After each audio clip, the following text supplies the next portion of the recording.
नमस्कार दोस्तों।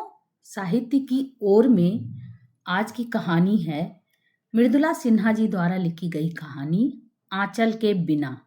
पिछले सप्ताह दिल्ली से अपने शहर मुजफ्फरपुर जाने का कार्यक्रम बन गया। 2 दिन पूर्व ही छठ पूजा हुई थी।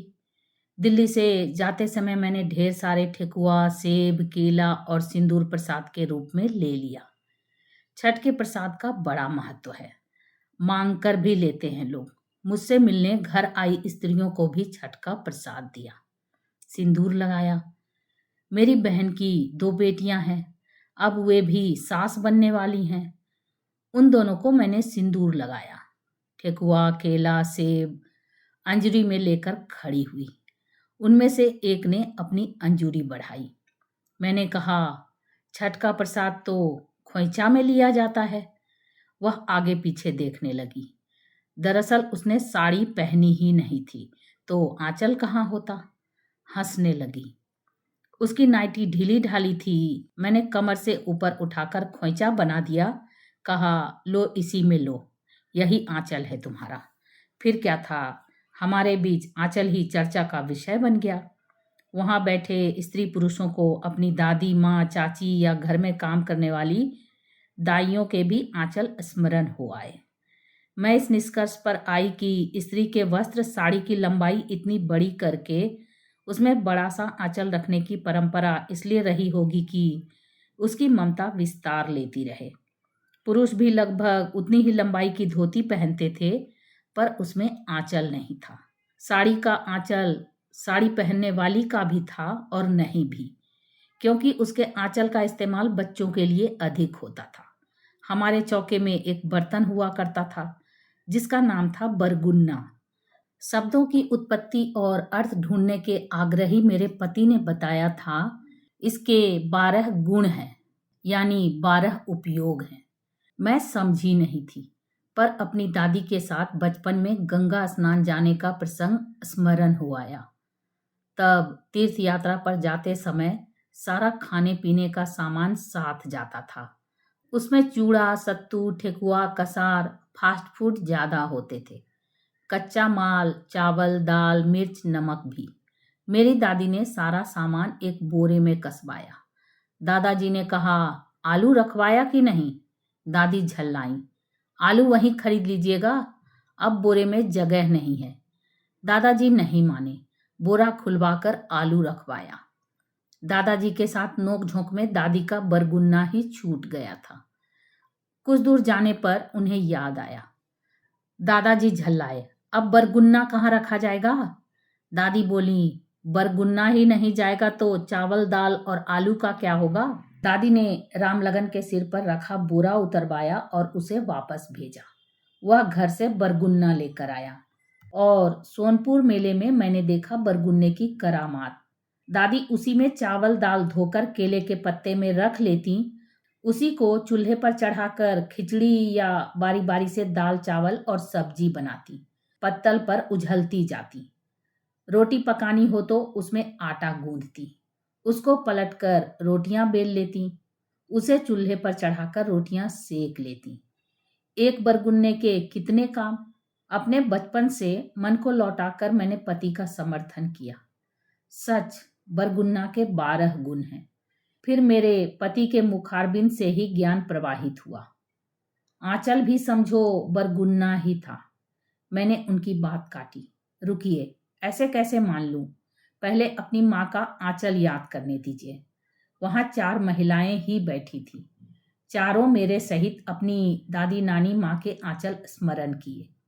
सबके चेहरे पर आनंद की परत पसर गई, मानो सचमुच वे अपनी अपनी दादी नानी माँ के आंचल में छुप गई हूं। मेरे पति भी प्रसन्न थे, सुकून मिला था। हाँ, तो आंचल छुपाने का भी काम करता था। कभी पिता भाई मारने आए, बच्चा अपनी दादी नानी माँ के आंचल में छुप जाता, मार खाने से बच जाता। बच्चों की बहती नाक तो उसी से साफ की जाती थी। आंचल अक्सर नैपकिन का काम करता था। भोजन के बाद मुंह पोंछना हो तो आंचल। बिना पैर धोए कोई बच्चा बिछावन पर चढ़ने लगे तो आंचल से उसके नन्हे पांवों की धूल झड़ गई या कीचड़ भी साफ हो गया। बच्चों तथा सयानों के आंसू भी आंचल से ही पोंछे जाते थे। कोई औरत चिल्ला चिल्ला कर रोए, दूसरी अपने आंचल के छोर उसके मुंह में ठूसे। किसी को चोट लग गई, खून निकल आया। किसी न किसी का आंचल हाजिर हो जाता था। आंचल में ही बाड़ी से साग टूट जाते थे। दूसरे आंगन से थोड़ा सामान लाना हो, आंचल हाजिर होता था। आंचल पवित्र ही माना जाता था।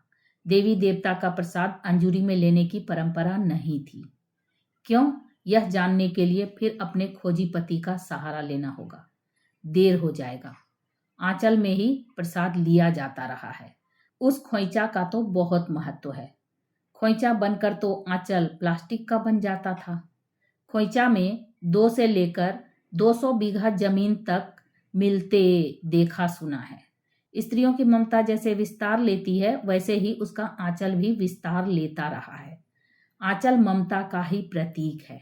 मेरे 20 वर्षीय पुत्र, अब 44 वर्ष का है, ने गांव जाने की जिद ठान ली थी। मैंने पूछा, क्या काम है? बोला, दादी के आंचल से मुंह ढक कर सोना है। मैं चुप रह गई। काम तो उसका बड़ा ही था। वह काम दिल्ली में पूरा नहीं हो सकता था। मैं साड़ी ही पहनती थी, पर आंचल पीछे रखती थी और हर वक्त मुझे अपने आंचल के प्लीट्स का ध्यान रहता था। उठते बैठते हुए मैं सतर्क रहती, कहीं आंचल की तह न बिगड़ जाए। गोया कि साड़ी पहने हुए भी हमारी पीढ़ी ने आंचल का रूप स्वरूप बदल दिया। फिर उन बेटियों को नाइटी पहनने से कौन रोके? महिलाओं की नई पौध तो नाइटी ही पहनती है। उनके बेटी बहुएं जीन्स। पहनावे में बदलाव आएगा ही, पर आंचल का बरगुन्ना रूप का क्या होगा? आंचल के कारनामे से ही औरतें पूजी जाती थी, अभाव में भी आनंदित रहती थी। आंचल के 12 गुण ही नहीं, अनेक गुण मेरे सामने आ गए। मैंने अपने पति से कहा, आप ठीक कहते हैं। वे प्रसन्न और दुखी हो गए। आंचल का अवसान ध्यान केंद्र में आ गया। मैं सोचने लगी, कितना कुछ छूट गया हमसे।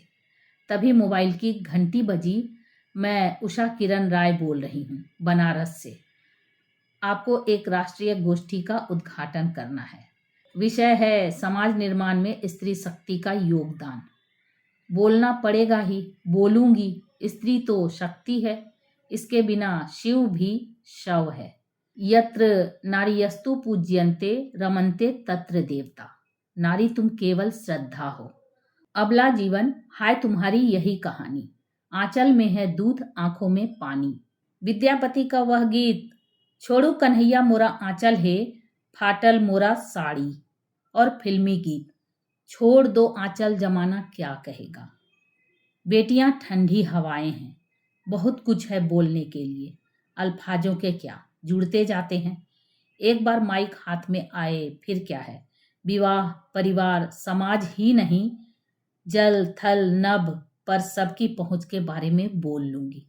पर आंचल का क्या करूंगी? उसके 12 गुण ही तो स्त्री के 12 गुण हैं। उन्हीं गुणों में वह पुरुष से बड़ी होती है। गंगा गाय ही नहीं, धरती के समकक्ष खड़ी होती है। पति ने फिर टोका, कहाँ खो गई? मैं मन ही मन बुदबुदाई, मैं नहीं, मेरा आंचल खो गया। आंचल तो स्त्री के स्त्रीत्व, माँ की ममता, उसकी शील और सभ्यता समेटे रहता है। मेरे पति फिर लाल बुझक्कड़ की भूमिका में आ गए।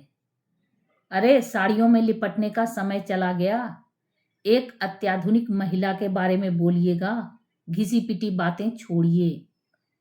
तो ये आप सुन रहे थे मृदुला सिन्हा जी द्वारा लिखी गई कहानी आंचल के बिना, रेणु की आवाज में। ऐसी ही अद्भुत कहानियों को सुनने के लिए मेरे चैनल को सब्सक्राइब करें, लाइक करें और शेयर करें। और हाँ, कमेंट करके जरूर बताएं कि आपको ये कहानी कैसी लगी। Thank you.